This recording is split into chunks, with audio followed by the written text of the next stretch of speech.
Dilmun, often referred to as the ancient land of the living, holds a significant place in history. Situated in the Persian Gulf, it was a major trading hub that connected Mesopotamia, the Indus Valley, and beyond. Dilmun's influence extended far and wide, serving as a gateway for the exchange of goods, culture, and ideas. Its strategic location and rich resources made it a prominent player in ancient trade networks.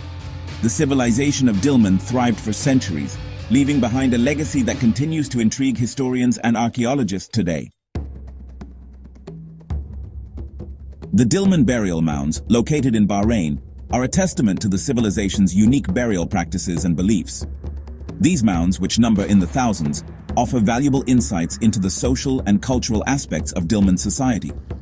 The extensive necropolis provides evidence of complex rituals and a deep reverence for the afterlife.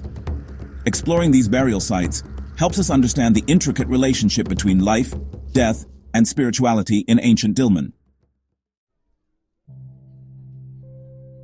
The Persian Gulf types of circular stamped seals known from Dilmun that appear at Lothal in Gujarat, India, and Failaka, as well as in Mesopotamia, are convincing corroboration of the long-distance sea trade. What the commerce consisted of is less known. Timber and precious woods, ivory, lapis lazuli, gold and luxury goods such as carnelian and glazed stone beads, pearls from the Persian Gulf, shell and bone inlays, were among the goods sent to Mesopotamia in exchange for silver, tin, woolen textiles, olive oil, and grains. Copper ingots from Oman and bitumen, which occurred naturally in Mesopotamia, may have been exchanged for cotton textiles and domestic fowl, major products of the Indus region that are not native to Mesopotamia. Instances of all of these trade goods have been found. The importance of this trade is shown by the fact that the weights and measures used at Dilmun were in fact identical to those used by the Indus, and were not those used in southern Mesopotamia. The ships of Dilmun from the foreign land brought him wood as a tribute, Mesopotamian trade documents, lists of goods, and official inscriptions mentioning Meluha supplement Harappan seals and archaeological finds. Literary references to Meluhan trade date from the Akkadian, the 3rd dynasty of Ur, and Isin Larsa periods, roughly 2350 to 1800 BC.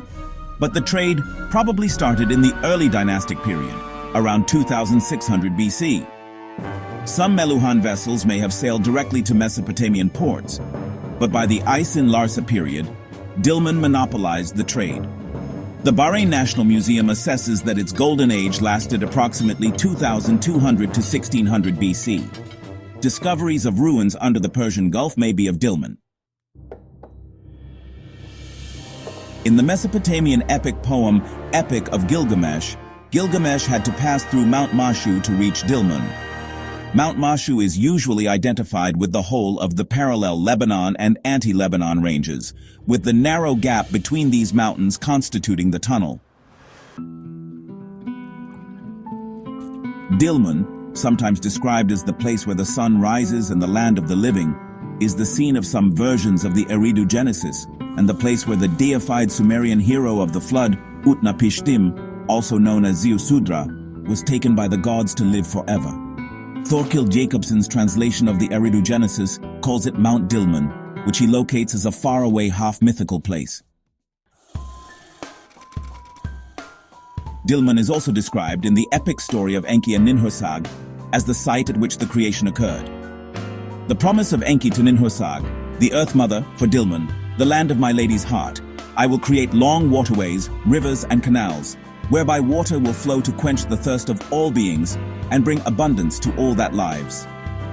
Ninlil, the Sumerian goddess of air and south wind, had her home in Dilmun. It is also featured in the Epic of Gilgamesh. However, in the early epic Enmerkar and the Lord of Aratta, the main events, which center on Enmerkar's construction of the ziggurats in Uruk and Eridu, are described as taking place in a world before Dilmun had yet been settled.